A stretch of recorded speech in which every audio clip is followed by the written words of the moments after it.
Hello, bonjour, Alberta. Did you know that at least 238,000 people speak français in Alberta? And those numbers just keep on growing? Oui, oui, c'est vrai, it's true. And thanks to Shaw TV Community Access Programming, we get to reach out to everyone to let you know all about special people, places, events, and activities happening right here in this great province, in both English and en français. That's right, mes amis. We begin the first part of our program in English, and then we repeat it en français. So stay with us. Restez à l'écoute.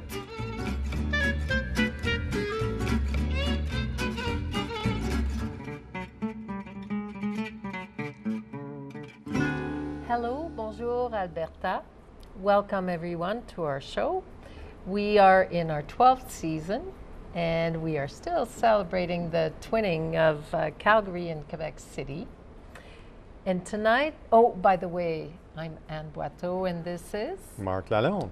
And tonight we have with us one of our provincial celebrity in the Francophone community, Mr. Jean Johnson, who is president of l'ACFA, l'Association.canadienne française de l'Alberta, at the provincial level. That's correct. Welcome to Calgary. Thank you. Yeah. Good to have you. Yes. Thank you. Yeah. After all this time, we've been really Yeah. looking forward to this. You bet. Yeah. Yes. So Jean, tell us a little bit about your background. My background? Yeah, where are you from? I'm a Peace Country kid. Essentially, I was born in Donley and grew up on a farm south of Guy, Alberta. So if you've never been to Guy, it's a population of 50, so it's a place to go and visit. It's really quite a community because when I grew up, it was during the time where French was not allowed in the schools. And also, we used to joke about our school because our community in the evening was population 50, but daytime 650 because they would bus about 600 students to this school in Guy. So, and hardly anybody spoke English when I first started there. So, yeah. So you lived in French, everybody was a Francophone, Yeah. but you went to school all day in English. Yeah, and the interesting thing is we have inter-school competitions in volleyball, basketball. You can tell by my height that I would have been an awesome basketball player. But because we were small schools, you played every sport, and we would compete against the other school. So against McLennan, we could speak French, and half of the team would understand. All the other schools, well, it doesn't matter what you spoke, they understood. So we'd beak off on one another in French and switch to English, and so it was really hilarious. So your parents were French, That's correct. Francophone. Yeah. You learned English in school. Yes. In fact, I remember my first day in school where a teacher basically said to us to take out our books. I'm assuming because everybody took out their books. But for me, I spent my first day in school hearing what Peanut and Charlie Brown. Charlie Brown's. When the adults speak. Yeah, Right? wah, wah, wah, wah. I couldn't understand a word, you know. So yeah, so you gotta have a sense of humor about that stuff. Yeah. So you eventually left Guy, though, I take it. And what happened after that? I went to Collège Saint-Jean, Edmonton, yeah. and then I spent a good part of 18 to 24 traveling around Canada, hitchhiking, working on construction, really discovering who I was, only to have a back injury on a stunting bike event, and wound up in traction for 3 weeks and had to take 2 years off. And my buddies told me, well, the best social event in town is university, so why don't you come and join us? So I went, and I did, in those 24 months, I did 3 years on my B.Ed, and then went back to construction because by that time I'd met a gal who's dear to me to this day, Renee, and I started our own family, so I needed to get serious about things, so I went back to work. And you eventually moved to Edmonton? Yeah, actually, when I met René, he was at Collège Oh. Saint-Jean, Collège In Universitaire Saint-Jean at the time. And so I went back to construction, and then eventually we moved up to McLennan, where I started my own contracting business. 1980 happened. The economy tanked. There was no contracts to be had, so I went teaching carpentry for a few years and engaged in a whole new career in post-secondary education, college-level programs, continuing education, and just really had a blast. Discovered myself in that field, both as a leader as an educator.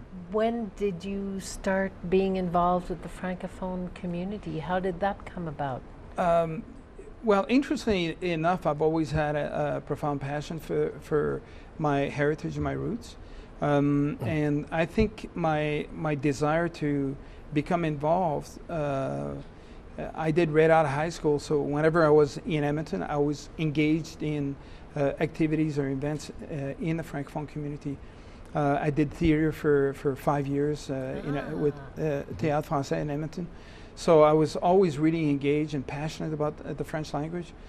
So my gravitation pull was always to Campus Saint-Jean, and still is today. And this isn't your first stint as president. You were also president. That's right. For quite a while. Yeah, I did a 90s. 5-year stint from 2004 to 2009, and I came back in 2013, the fall of 3 years ago, basically. So I'm in technically my 9th year this year. So it's been a good experience for me. Okay.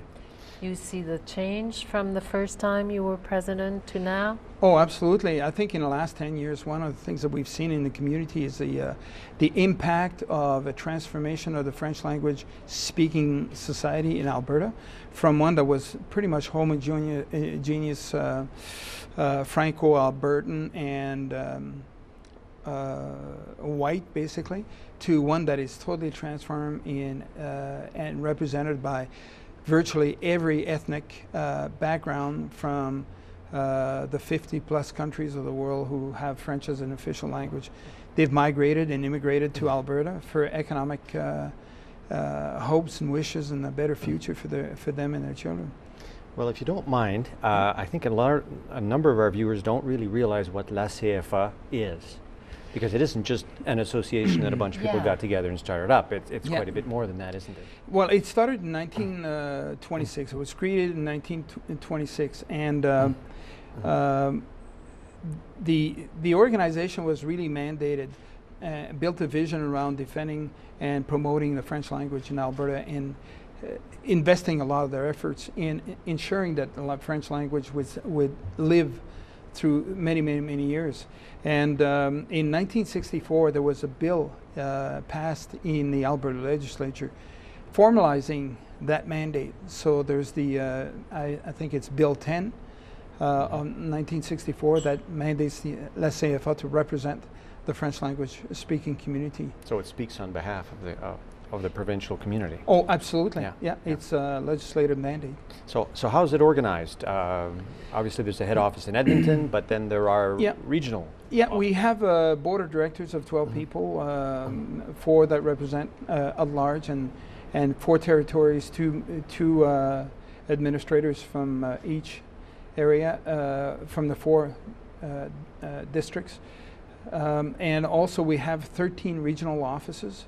And we have basically 25 school community coordinators that work in 33 different schools right across Alberta. So we've got a good network that spreads our tentacles right across the province of Alberta. Mm-hmm. And I understand, like, probably the first time you were president of l'ACFA, or maybe 20 years ago,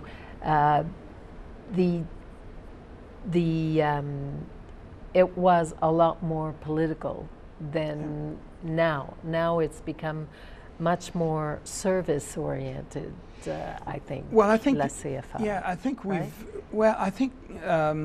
we've become very involved politically to influence change, to recognize the Francophone community, and the result of that is that we're currently working with Madame Notley and her government under the leadership of Minister Miranda to develop a French language services policy.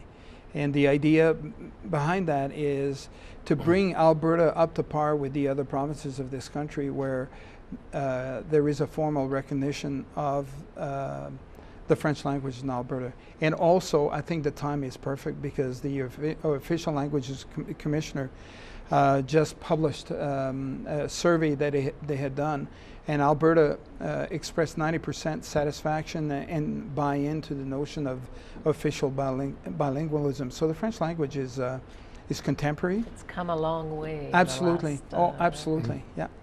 20 years. Yeah.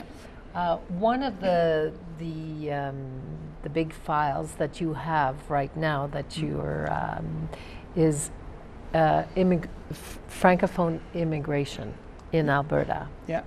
One of the wonderful things that we've seen over the last 10 years has been this migration and immigration towards Alberta because of the economy.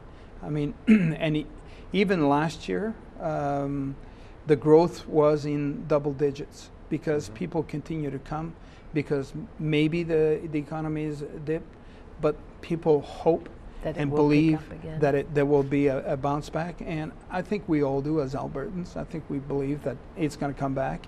It's done so before. It's done so before. That's great. So just wait it out, and it's coming back. So, so for us, it's given us an opportunity to strengthen the French language civil society in Alberta. So what we started as homogeneous French-Canadians throughout the province, now we're a pluri-ethnic community. And I'd like to also include people who chose to learn the French language. You interviewed a gentleman earlier, and he espouses what I believe to be a full-fledged Francophone. There's a place for that gentleman to participate fully as a French-speaking citizen in this province. And you guys espouse that by bringing him here and edifying his contribution to Alberta. So yes, yeah. Absolutely. Yeah. But with it, I guess it brings new challenges and absolutely. New services and a whole array of different things, right? It changes the dynamics of our community, absolutely, because now we need to look at the other from their perspective, instead of looking at someone else from our traditional perspective. We're looking at new people, new value systems, new social mores. So we're transformed. And we're transforming them, and we're becoming richer by it, in my view. Yep, definitely. Yeah. Much more richer kind of because we're not just a particular type of ethnicity, if you like. Yeah. Almost every kind of person from everywhere in the world that can be found speaking French. Well, the interesting thing is we would never dare use the word ethnicity when we're talking about civil society in Alberta as an English-speaking community. Mm-hmm. So we are basically a mirror of the majority, Anglophone-speaking community across Alberta. So we have the same type of cultural diversity, and we're with a different community than we have ever been, and I'm really excited about the future. So where do you see the future going? How would you see the Alberta and the Francophone presence in Alberta in the next 5 to 20 years? Well, interestingly enough, we had some discussions about that yesterday, and the president of the Canadian Parents for French was sitting at our table, and Victoria speaks an absolutely amazing French. And we talked about who is part of that Francophone community and where are we going tomorrow. And the desire for parents to invest their children in learning a second language is recognized developmental intellectual abilities and based on research, but also creating better opportunities for the children, not only in Alberta, but nationally and internationally. Mm-hmm. And the French language has really taken more room on the economic scene internationally as well. So it abounds create huge opportunities for them as well. I will ask you to hold that thought because we're out of time, unfortunately. And for those of you out there, please stay with us. On continue en français.